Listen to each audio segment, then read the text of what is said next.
حضرت عمر رضی اللہ تعالی عنہ جا رہے تھے نا، رات کو پہرے پہ کھڑے تھے، تو ایک گھر سے ایک خاتون اپنی بیٹی کو کہہ رہی تھی دودھ میں پانی ڈال لو، تو بیٹی بولی امیر المومنین نے منع کیا ہے، تو کہا امیر المومنین کب دیکھ رہے ہیں؟ تو بیٹی بولی امیر المومنین نہیں دیکھ رہے، ان کا رب تو دیکھ رہا ہے۔ حضرت عمر دروازے پہ نشان لگایا تو آ گئے، دن کے اجالے میں پھر اس گھر کے دروازے پہ گئے اور صاحب خانہ سے کہا کہ اپنی بیٹی کا رشتہ میرے بیٹے کے لیے دے دو۔ امیر المومنین سوالی بن کے کھڑا ہے اس گھر میں، کہا اس بیٹی کا رشتہ مجھے دے دو۔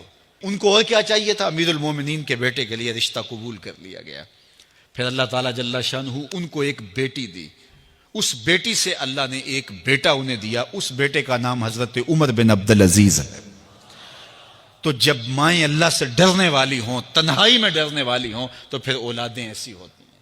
اپنی اولادوں کی تربیت کرو، جب بچے چھوٹے ہی ہوں تو ان کے تصور میں یہ بات اچھی طرح سے راسخ کر دو کہ اللہ دیکھ رہا ہے۔ پھر وہ کبھی رشوت نہیں لیں گے کہ اللہ دیکھ رہا ہے، اور وہ کبھی خیانت نہیں کریں گے کہ اللہ دیکھ رہا ہے، وہ کبھی ملک کے راز کو نہیں بیچیں گے کہ اللہ دیکھ رہا ہے، وہ جو ہے وہ بد نگاہی نہیں کریں گے کہ اللہ دیکھ رہا ہے۔ جہاں کوئی کیمرہ نہیں پہنچتا، جہاں سیکورٹی نہیں پہنچتی، جہاں کوئی ایجنسی نہیں پہنچتی، وہاں یہ عقیدہ پہنچتا ہے کہ میرا اللہ مجھے دیکھ رہا ہے۔ تو یقین کی یہ دولت زندگی کا نور ہے، زندگی کا جمال ہے، اور ماہ سیام میں اللہ تعالیٰ اس عقیدے کو روحوں میں اتار دیتا ہے اور باطن میں جذب کر دیتا ہے۔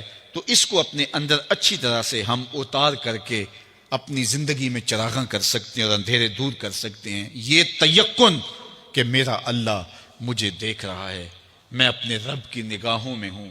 ارا زبیباً نملۃ سودا، کالی رات کے اندھیرے میں کالے پہاڑوں کی کوکھ میں گہرا غار ہے، اس غار میں چیونٹیوں کا سوراخ ہے، اس میں جب چیونٹی چلتی ہے اور وہ بھی سیاہ رنگ کی ہے، رات کی بھی سیاہی ہے، پتھر بھی کالا ہے اور چیونٹی بھی کالے رنگ کی، سینہ سنگ پر اس چیونٹی کے چلنے کی وجہ سے ایک وہمی اور گمانی لکیر بنتی ہے جس کو خوردبین سے دیکھنا بھی ممکن نہیں۔ تمہارا رب اس کو یوں دیکھتا ہے جس طرح دیوار چین کو دیکھتا ہے۔ تو کیا ذہن اور دماغ کی سکرین پہ آنے والے خیالات سے وہ غافل ہو سکتا ہے؟ کیا وسوسوں سے وہ غافل ہو سکتا ہے؟ تو آئیے اس یقین اور اس تیقن میں جینے کا گر سیکھیے۔ دیکھیے زندگی کتنی نور علی نور ہو جائے گی کہ میرا اللہ مجھے دیکھ رہا ہے، میرا اللہ مجھے ملاحظہ کر رہا ہے، میں اس کی نظروں سے، اس کی نگاہوں سے پوشیدہ نہیں۔ تو یہ عقیدہ ماہ سیام میں ہمیں نصیب ہوتا ہے۔ اور اگر ہم نے ماہ سیام کے دامن سے یہ سب کچھ نہیں سیکھا اور پورا مہینہ بھوک کاٹی، پیاس کاٹی اور مہینہ گزار دیا، اور عید کے دن وہیں کھڑے تھے جو ہم 29 شعبان کو جہاں کھڑے تھے، تو پھر ہم نے رمضان کی برکت کیا پائی؟ میرے حضور نے ممبر کی تینوں سیڑھیوں پہ قدم رکھتے ہوئے آمین آمین پکارا تھا۔ تو صحابہ نے پوچھا حضور یہ عجیب ماجرا ہم نے دیکھا ہے، کوئی دعا مانگنے والا نہیں تھا اور آپ نے آمین کہا، پھر دوسری سیڑھی پہ رکھا قدم، پھر آمین کہا، پھر تیسری سیڑھی پہ قدم رکھا تو آمین کہا۔ فرمایا میں نے پہلی سیڑھی پہ قدم رکھا تو جبریل حاضر ہوئے اور انہوں نے کہا اس شخص کی ناک خاک آلود ہو جس نے ماہ سیام رمضان المبارک کو پایا اور اپنی بخشش نہ کروا سکا۔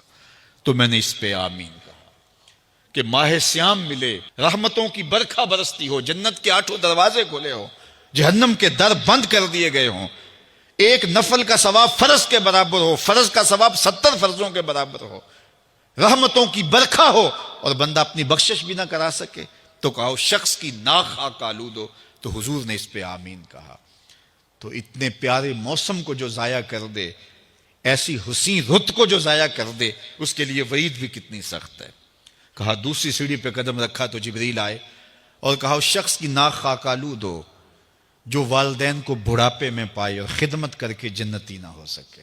ممبر کی تیسری سیڑھی پہ قدم رکھا تو جبریل آئے، انہوں نے کہا اس شخص کی ناک خاک آلود ہو جس کے سامنے آپ کا ذکر کیا جائے اور وہ آپ پہ درود نہ پڑے۔ اللہ اکبر۔